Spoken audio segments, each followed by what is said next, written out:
सदर साहब ने इन लोगों से ये भी कहा है, बंगाल वालों से, कि मैं बहुत जल्दी आ रहा हूं। डेट वही देंगे। अब हम लोग को तय करना है कि मीटिंग सदर साहब के वक्त को मिलने के बाद हमको मीटिंग अरेंज करना है। सदर साहब को पहले जाने दीजिए बंगाल, वहाँ मीटिंग करने दीजिए। दीदी बहुत डरी हुई हैं, उनका बीपी बहुत हाई है MIM से, तो थोड़ा सा बीपी और हाई होने दीजिए। बिहार में शानदार कामयाबी के बाद मजलिस इत्तेहादुल मुस्लिमीन ने हैदराबाद GHMC इलेक्शन में शानदार कामयाबी हासिल की है और अब मजलिस की निगाहें वेस्ट बंगाल फतह करने पर है। आज ही वेस्ट बंगाल से तकरीबन 20 मजलिस इत्तेहादुल मुस्लिमीन के जो वहाँ पर नुमाइंदे हैं वह हैदराबाद पहुँचे और जहाँ की ज़िम्मेदारी आसिम वक़ार को दी गई है वो भी आज हैदराबाद पहुँचे और बैरिस्टर असदुद्दीन अवैसी सदर कुल हिंद मजलिस इत्तेहादुल मुस्लिमीन की क़यामगाह पर मुलाकात की सदर मजलिस से। वहाँ पर क्या कुछ बात हुई और मजलिस इत्तेहादुल मुस्लिमीन वेस्ट बंगाल में कितने सीट्स पर इंतखाबात में हिस्सा लेने जा रही है, ये सब चीज़ बात करने के लिए हमारे साथ इस वक्त आसिम वक़ार साहब जो कि वेस्ट बंगाल के इंचार्ज हैं और झारखंड के भी ये इंचार्ज हैं, तो वो हमारे साथ मौजूद हैं। आइए बात करते हैं। आसिम वक़ार साहब, आप बंगाल के इस वक्त इंचार्ज हैं और वहाँ पर इंतखाबात 2021 में होने जा रहे हैं, तो मजलिस इत्तेहादुल मुस्लिमीन के सदर से आज आपकी मुलाकात रही, तो क्या बातचीत हुई? देखिए, बंगाल की पूरी टीम सदर साहब से मिलना चाहती थी। मसरूफियत की वजह से वक्त नहीं मिल रहा था, क्योंकि 5 से 6 महीने में बंगाल में इंतखाब होने जा रहे हैं। तो उस चुनाव के मद्देनज़र सभी डिस्ट्रिक्ट से लोग सदर साहब के पास अपनी अपनी विधानसभा की रिपोर्ट लेकर हाजिर हुए थे। सदर साहब को पूरी लिस्ट बनाकर दे दी गई है, पूरी समीक्षा होगी उसकी। उसके बाद में सदर साहब ये फैसला लेंगे कि हमें कितनी सीट पर चुनाव लड़ना है। दूसरी बात, अभी बंगाल में कोई कमेटी नहीं गठित थी। मैं बंगाल के लोगों का शुक्रिया अदा करता हूँ, उन्हें सलाम पेश करता हूँ, चाहे ज़मीर साहब हो, हमारे मुतीउर साहब हों, और भी जो लोग थे, कि 3 साल से लगातार मैं बंगाल में काम कर रहा हूँ और बिना कमेटी के, बिना किसी पद के लोग काम कर रहे थे।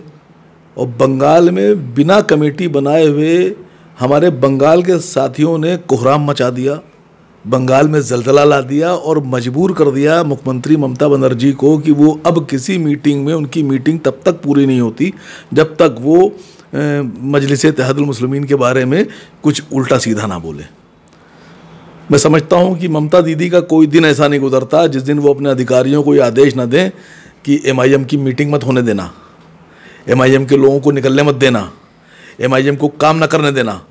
ये हमारी कामयाबी है, मजलिस की कामयाबी है और हमारे तमाम उन बंगाल के कार्यकर्ता जो मोहब्बत करते हैं, उन लीडरान की ये हमारे क़ायद की कामयाबी है जो उन्होंने ममता को मजबूर कर दिया बिना टीम बनाए। तो अंदाज़ा लगाइए कि अब असद साहब घोषणा करने जा रहे हैं बहुत जल्दी, हफ्ते भर के अंदर घोषणा होने जा रही है कमेटी की। तो जो लोग बिना कमेटी के ममता जी की नींदें हराम किए हुए हैं, वो कमेटी बनने के बाद ममता जी का क्या हाल करेंगे तो अल्लाह मालिक है। अभी हाल ही में चंद दिन कबल ये सुना गया कि वेस्ट बंगाल के चंद लोग जो मजलिस इत्तेहादुल मुस्लिमीन से जुड़े हुए थे, उनको ममता बनर्जी ने अपनी पार्टी में शामिल कर लिया। क्या ये बात सच है? सर, पॉलिटिकल पार्टी है, बहुत से लोग आएंगे, बहुत से लोग जाएंगे। मैं समझता हूँ कि कोई बहुत बड़ी और बहुत अहम बात नहीं है। हमारे जो मेन लोग थे, जो मजलिस इत्तेहादुल मुस्लिमीन से ज़मीन से जुड़कर काम कर रहे थे, उनमें से एक भी आदमी को, एक भी कार्यकर्ता को, एक भी क़ायद को TMC के लोग हिला नहीं पाए। उनको जेलों में डाला। हमारे साथी हैं, ये सामने बैठे हैं मुतीउर साहब, इनको 2-2 बार जेल में भेजा। ज़मीर साहब हैं, इनको जेल में भेजा, 1.5 महीना जेल रहे ये। इनके कारोबार, इनकी फैक्ट्रियां बंद कराईं, लेकिन उसके बाद भी ये हिला नहीं पाई उनको। जो लोग गए वो पिछले 1.5 साल से 1 साल से न तो मजलिस के टच में थे, न मेरे टच में थे, न वहाँ काम कर रहे थे, न किसी मीटिंग में जा रहे थे। तो मैं समझता हूँ कि ममता बनर्जी ने जो हमारा सफाई की है उसके लिए उनका शुक्रिया। एक चीज़ आपसे ये, क्योंकि आप वहाँ के इंचार्ज हैं वेस्ट बंगाल के, हाल ही में बीजेपी के जो सदर थे नड्डा, वो 2 दिन कबल जब वहाँ पहुँचे तो उन पर ये कहा गया कि टीएमसी की जानिब से पथराव किया गया। तो क्या ये कोई अगर दूसरी जमात वहाँ पर बंगाल में लड़ती है तो क्या उनके साथ टीएमसी यही रवैया अख्तियार करती है? देखिए, ममता बनर्जी के बारे में और भारतीय जनता पार्टी के लीडरों के बारे में मैं एक बात कहूँगा, ये दोनों भाई बहन हैं। इनके दोनों के मिजाज एक जैसे हैं, इन दोनों के रिश्ते एक जैसे हैं। ममता बनर्जी कई बार भारतीय जनता पार्टी के साथ रही हैं, 2 बार तो सरकार में रही हैं, मंत्री रही हैं। जो मिजाज बीजेपी का है बिल्कुल वैसा ही मिजाज ममता बनर्जी का है। भारतीय जनता पार्टी के लोग भी हमले करते हैं, उनकी भी टीमें काम करती हैं, वो भी दंगे के बारे में सोचते हैं, वो भी लोगों की हत्याएं करते हैं। टीएमसी का भी वही रवैया है। मैं इन दोनों से कहूँगा कि डेमोक्रेसी में बम पत्थर तलवार नहीं चलती है। डेमोक्रेसी में वोट का अधिकार है हम सबको, हम चुनाव लड़ सकते हैं, हम वोट दे सकते हैं। मैं टीएमसी से भी गुजारिश करता हूँ और बीजेपी से गुजारिश करता हूँ कि अपने आप मानसिक स्तर को बदलिए, अपनी जहनियतों को बदलिए। प्रजातंत्र है, प्रजातंत्र में सबको अपना अधिकार है, उसको इस्तेमाल करने दीजिए। किसी को भी आप लाठी डंडे का इस्तेमाल करके रोक नहीं सकते। हमारे साथ भी किया ममता बनर्जी ने, हमारे लोगों को जेलों में डाला, हमारे लोगों को धमकाया। इवन कई एक ऑडियो ऐसे वायरल हैं जिसमें पुलिस वाले सरकार के इशारे पर, मुख्यमंत्री के इशारे पर हमारे लोगों को धमकियां दे रहे हैं। ऑडियो हैं कि आप अगर मीटिंग करोगे तो जेल में डाल देंगे, गाली बक रहे हैं। नहीं होता साहब ऐसे। आपको अगर रोकना है तो अपने काम से रोको। आपको अगर हमें रोकना है तो आप ज़मीन पर उन लोगों का काम करो जो आपको वोट देते हैं। आपको डर है कि आपको लोग वोट नहीं देंगे, तो आपने कोई काम ऐसे किए होंगे आपको वोट नहीं देंगे। एक सवाल और है आपसे, क्योंकि आप इतने साल से वहाँ पर इंचार्ज रहे हैं, तो मजलिस इत्तेहाद मुस्लिमीन कितने सीट पर वहाँ पर इंतखाबात में उतर सकती है, वो कौन से इलाके हो सकते हैं? देखिए, 23 डिस्ट्रिक्ट हैं। 23 डिस्ट्रिक्ट में कोई भी ऐसा डिस्ट्रिक्ट नहीं है जहाँ हम काम नहीं कर रहे, और किसी भी डिस्ट्रिक्ट में कोई भी ऐसी विधानसभा नहीं है जहाँ हमारा कार्यकर्ता और हमारा लीडर मौजूद नहीं है। हमारे सभी साथियों ने अपनी एक लिस्ट बनाकर असद साहब को सौंपी है। सारी विधानसभाओं पे डिस्कशन हुआ है, बहुत देर मीटिंग चली है। मैं समझता हूँ कि 2.5-3 घंटे से ऊपर मीटिंग चली है।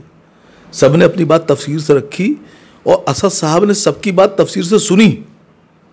सबको वक्त दिया गया बराबर का। जिसने भी जो बात चाहिए थी उसने वो कही है। असद साहब को पूरी लिस्ट सौंप दी गई है। सारा का सारा विधानसभाओं का रिकॉर्ड उनको दे दिया गया है। असद साहब बैठकर समीक्षा करेंगे। अगर उनको लगेगा कि उनको एक बार और बात करना है तो एक बार और बात करेंगे, लेकिन ये फैसला सदर साहब लेंगे कि कितनी सीट पे लड़ना है, किसको टिकट देना है। ये सब फैसले असद साहब के हिस्से के हैं, उनको ही करने दीजिए। जैसा कि अभी आपने कहा कि 8 दिन में वहाँ पर कमेटी बनाई जा रही है, तो इंतखाबात में हिस्सा लेने का ऐलान अंदाज़ा कब तक आ सकता है मजलिस की जानिब से?